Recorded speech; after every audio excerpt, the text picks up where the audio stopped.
You know, there's something I've been thinking about a lot lately, something that really hits home as we get older. Have you ever looked back on your life and wondered, did I live it the way I truly wanted to? Or maybe you've caught yourself thinking, I wish I'd done things differently. It's a feeling many of us share, especially as we reach our 60s, 70s, and beyond. And here's the thing, we're not alone. In fact, there's a fascinating pattern in the regrets people often express at the end of their lives. A nurse who spent years caring for the dying once wrote down the most common regrets she heard. And you know what? They all had one thing in common. They were about chances not taken, love not expressed, and dreams not pursued. But here's the good news. It's never too late to change that. No matter where you are in life, you can start today to make sure you don't look back with those same regrets. That's why in this video, we're going to talk about the 5 regrets of the dying, and how you can avoid them to live fully after 60. Now, I don't want this to feel heavy or sad, because honestly, this is about hope.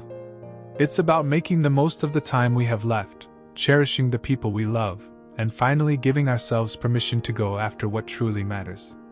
So, let's start with the first regret, and this one comes up more than any other.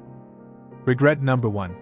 I wish I'd had the courage to live a life true to myself, not the life others expected of me.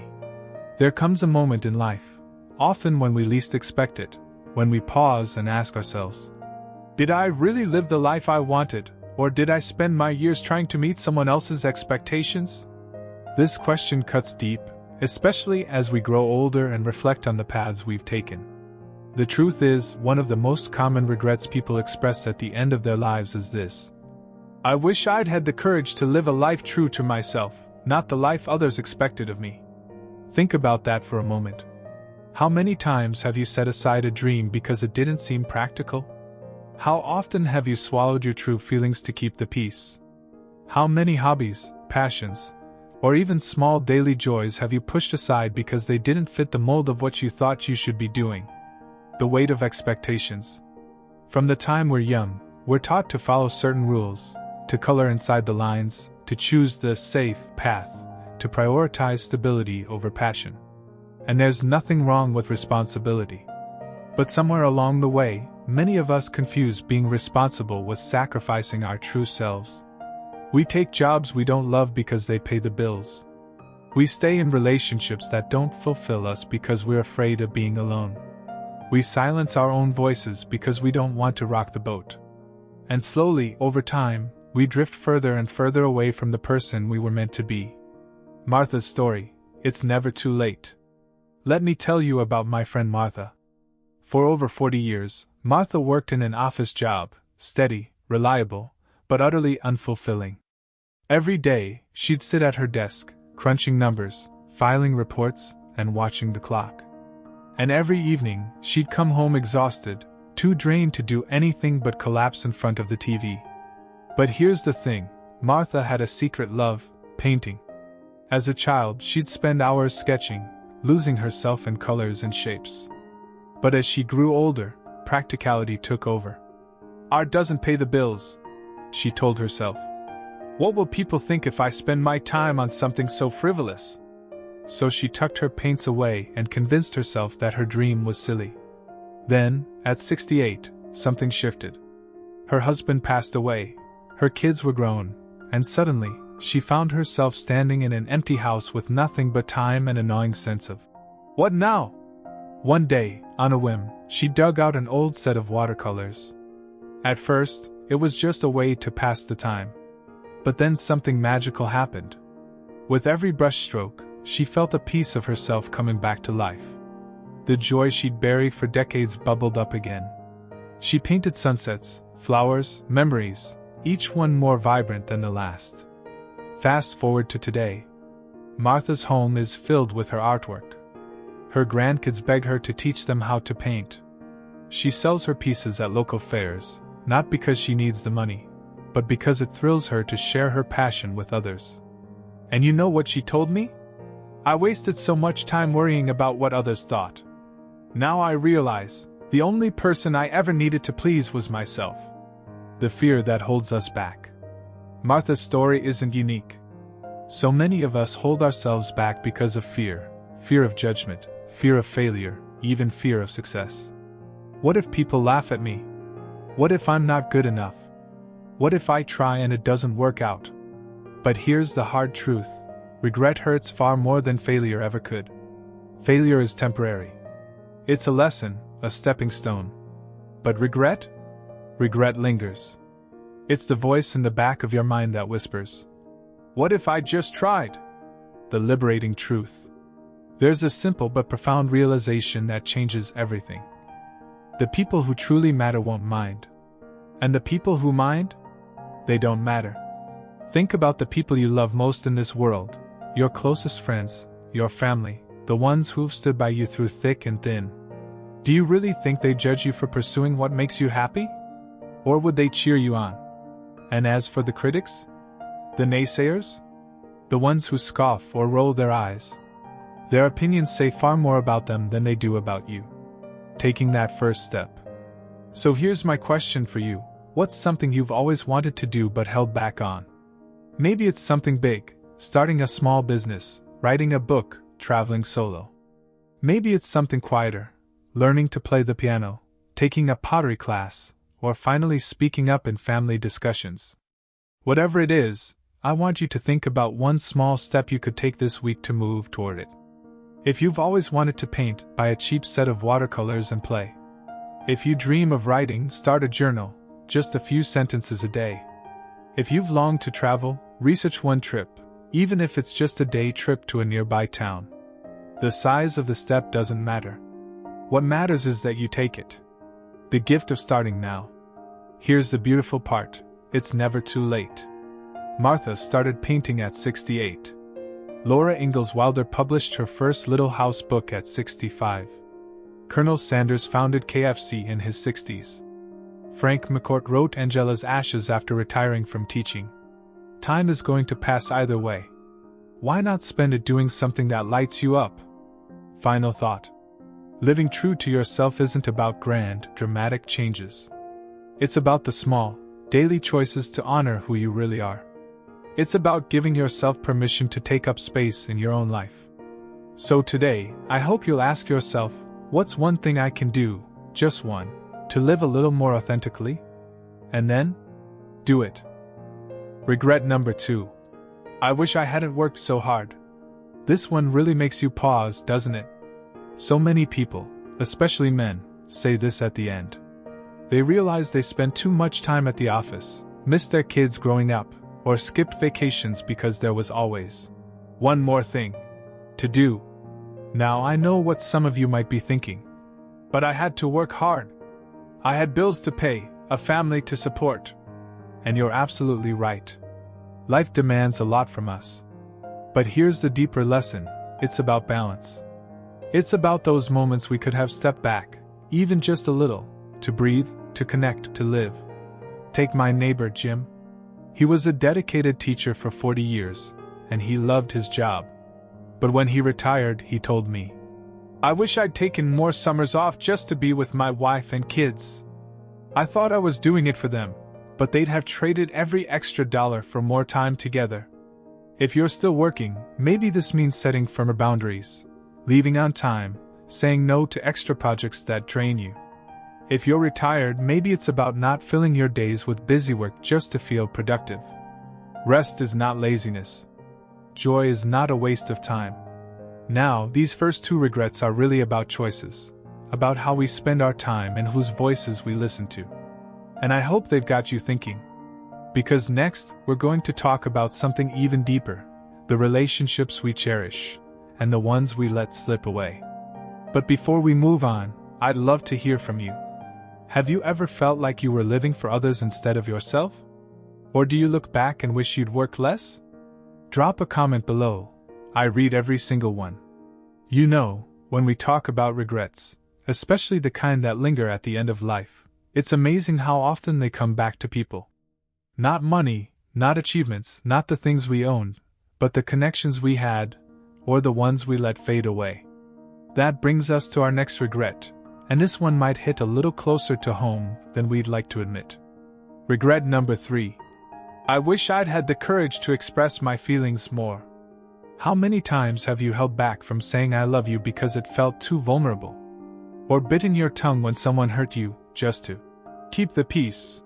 Maybe there's even someone in your life right now who you've been meaning to reach out to, an old friend, a family member you drifted from, but you keep putting it off, thinking, oh, I'll do it someday. Here's the hard truth: someday isn't guaranteed. And the people I've talked to who've lost loved ones all say the same thing. I wish I'd said more while I had the chance.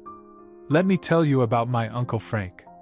He and his brother didn't speak for 10 years over a silly argument about, get this, a fishing trip that got cancelled. Pride kept them both silent. Then, one day, his brother had a sudden stroke. Gone. Just like that. And Frank's biggest regret?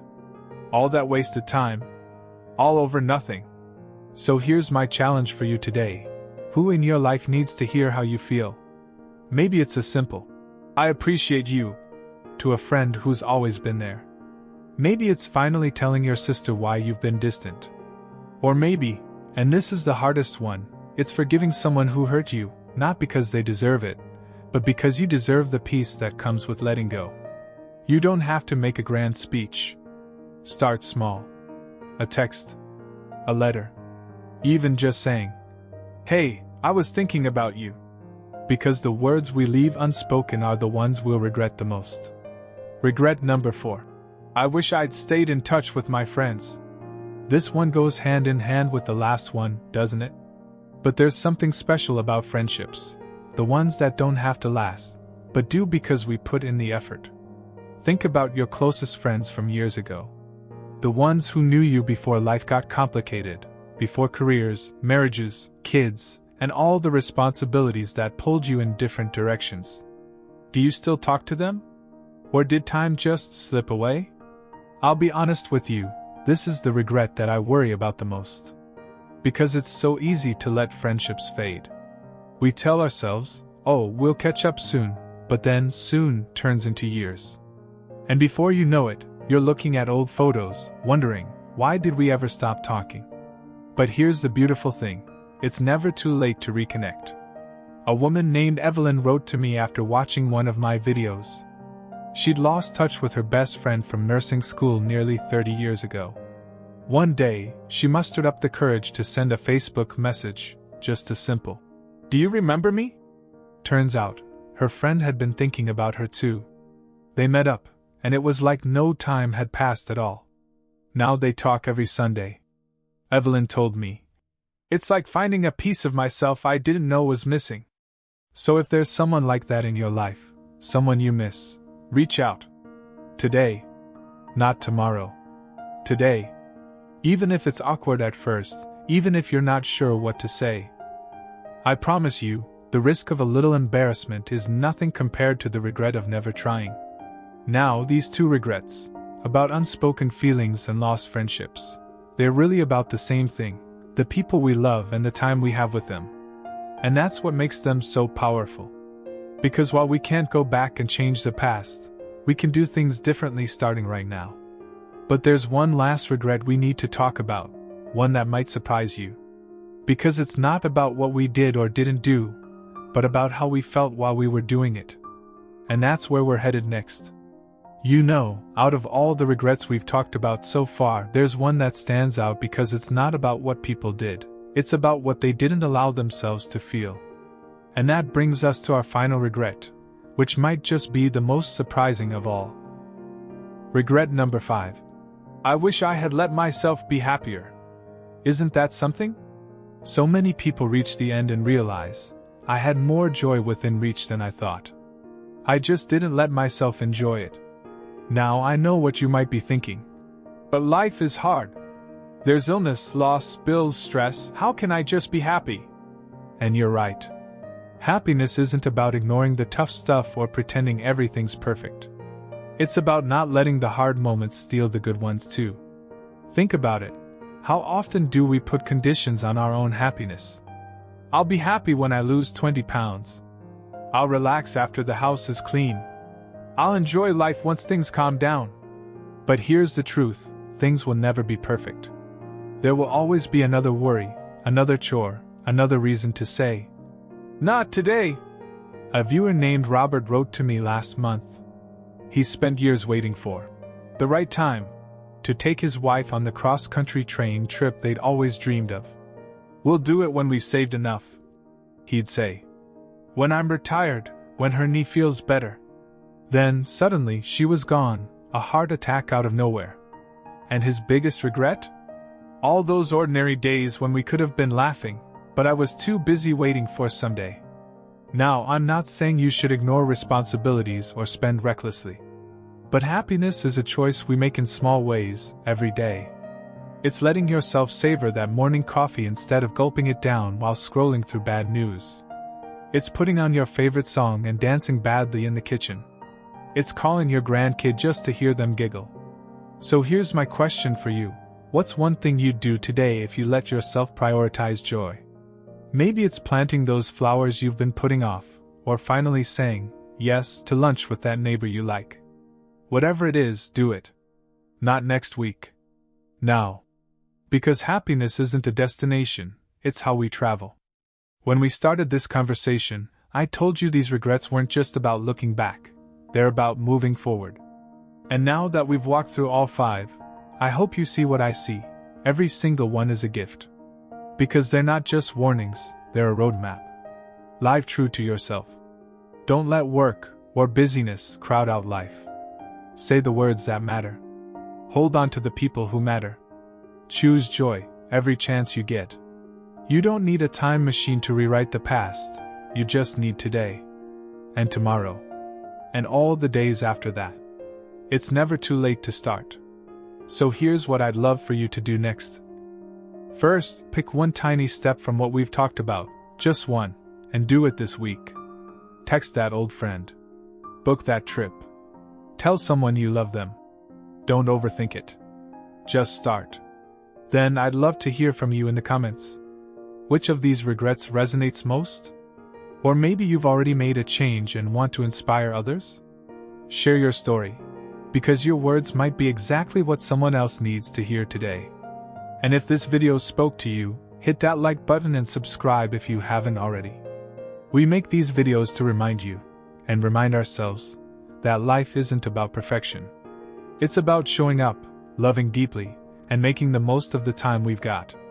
So from my heart to yours, here's to living with no regrets. Here's to your next chapter being the best one yet.